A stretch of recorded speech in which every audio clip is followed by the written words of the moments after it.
Bismillahirrahmanirrahim.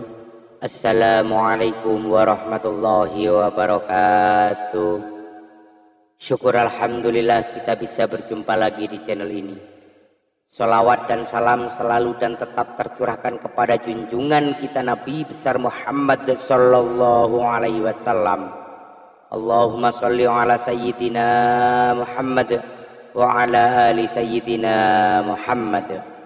Harapan dan doa saya, semoga saudaraku semuanya selalu diberikan kesehatan, dilapangkan rezekinya, diampuni dosa-dosanya, dan dipanjangkan umurnya. Amin ya rabbal alamin. Sahabat beriman yang dirahmati Allah, mencintai dan dicintai oleh sesama manusia, apalagi terhadap suami istri, anak, serta sanak keluarga, merupakan kebutuhan batin yang paling mendasar. Terlebih lagi jika kita mampu mencintai serta dicintai oleh pencipta semua makhluk di muka bumi, Allah subhanahu wa ta'ala, tak dapat dipungkiri segala kebaikan yang Allah kehendaki pastilah memiliki tanda-tanda yang unik, baik tersirat maupun tersurat. Begitupun tanda bahwa Allah cinta dan sayang terhadap hamba-hambanya di dunia.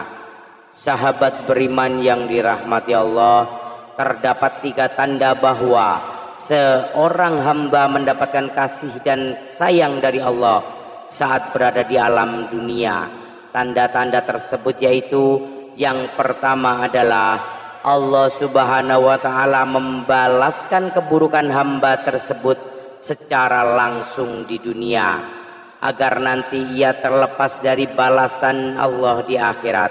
Rasulullah Shallallahu Alaihi Wasallam pernah bersabda, apabila Allah menghendaki kebaikan kepada seseorang hambanya, maka Allah akan mempercepat balasan kesalahannya di dunia, dan sebaliknya apabila Allah menghendaki keburukan kepada hambanya, maka Allah tidak membalas perbuatan dosanya di dunia hingga kelak dia membalasnya nanti di hari kiamat.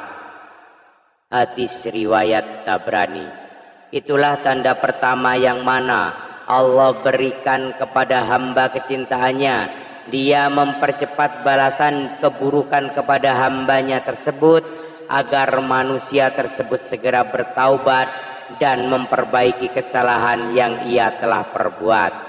Namun sebaliknya, bagi orang yang dibenci oleh Allah, ia akan dibiarkan saja bergelimang dalam lumpur dosa dan terus-menerus bermaksiat hingga lupa dan lalai selama berada di dunia.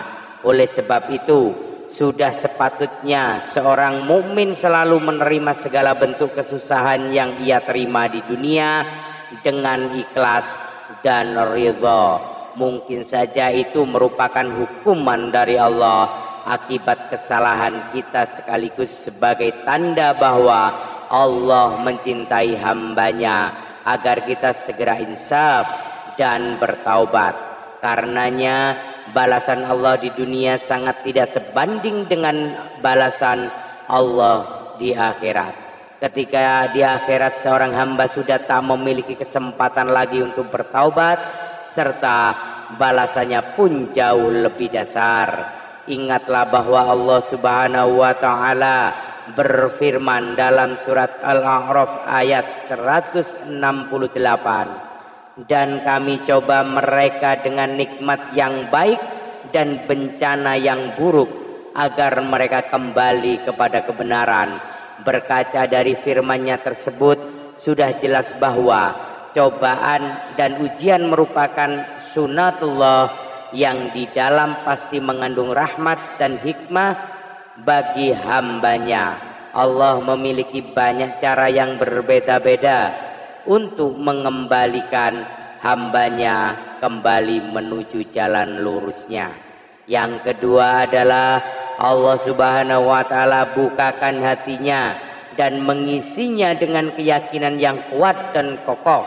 Rasulullah Shallallahu Alaihi Wasallam bersabda, dan apabila Allah subhanahu wa ta'ala menghendaki kebaikan pada diri seseorang, niscaya Allah akan bukakan kunci hatinya dan mengisinya dengan keyakinan dan kepercayaan yang kokoh. Allah jadikan hatinya waspada akan lika-liku kehidupan yang ia jalani. Allah Subhanahu wa taala jadikan hatinya sehat, sejahtera, dan lidahnya berkata benar dan perilakunya lurus, serta Allah Subhanahu wa taala jadikan telinganya mendengar dan matanya melihat. Hadis riwayat Abu Syekh dari Abu Dzar.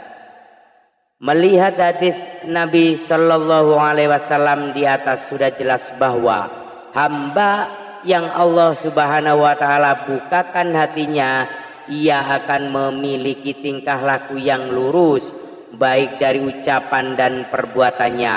Hamba tersebut akan berhati-hati menjalani hidupnya agar tidak terpeleset ke jurang penuh dosa, dengan sedapat mungkin menghindari perilaku-perilaku yang tercela. Lalu, adakah dalam diri kita ciri-ciri tersebut di atas? Jika iya, maka itulah tanda cinta Allah Subhanahu wa taala pada kita. Subhanallah. Kemudian yang ketiga, Allah Subhanahu wa taala berikan pemahaman terhadap agama Islam sehingga mampu menghayati dan mengamalkannya menjadi sebuah cara hidup yang sempurna. Rasulullah Shallallahu Alaihi Wasallam bersabda, barang siapa yang Allah kehendaki kebaikan atas dirinya, maka pastilah Allah anugerahkan pemahaman akan agama. Hadis riwayat Bukhari. Apabila Allah Subhanahu wa taala kehendaki kebaikan akan seorang hambanya, maka dia akan memberikan pengetahuan untuk memahami ajaran agama Islam hingga ia mampu hayati dan mengamalkannya di dalam kehidupan. Seorang mukmin yang diberikan pemahaman tersebut tentu tidak akan pernah menjual akidahnya hanya demi kesenangan dunia yang hanya sementara saja. Hamba tersebut tak akan silau dan cinta terhadap dunia hingga melupakan bagiannya di akhirat. Justru ia akan selalu tunduk dan patuh pada perintah Allah dan menjauhi larangannya. Allah Subhanahu wa taala berfirman dalam surah Al-Maidah ayat 3, pada hari ini aku telah sempurnakan bagimu agamamu, dan aku telah cukupkan nikmat kepadamu, dan aku telah ridhokan Islam sebagai agamamu. Sahabat beriman yang dirahmati Allah, marilah kita bermusabah diri kita sendiri, menatap jauh ke dalam hati dan melihat kehidupan kita selama ini. Adakah ketiga tanda tersebut di atas terdapat dalam diri dan kehidupan kita selama ini? Jika iya, maka bersyukurlah atas nikmat cinta darinya tersebut dan bersabar atas ujian dan cobaan darinya untuk menyeret kita kembali pada jalan lurusnya. Dan jika tidak, maka kita mesti khawatir bahwa mungkin Allah sedang murka pada diri kita. Segeralah kita bertaubat dan berdoa memohon ampun serta meminta petunjuk serta kasih sayangnya.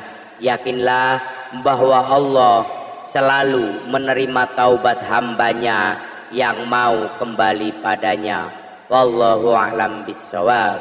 Demikian yang bisa saya bagikan, semoga bermanfaat untuk kita semua. Amin ya rabbal alamin. Sekian, billahi taufiq wal hidayah, birridha wal inayah, ihdinas siratal mustaqim. Assalamualaikum warahmatullahi wabarakatuh.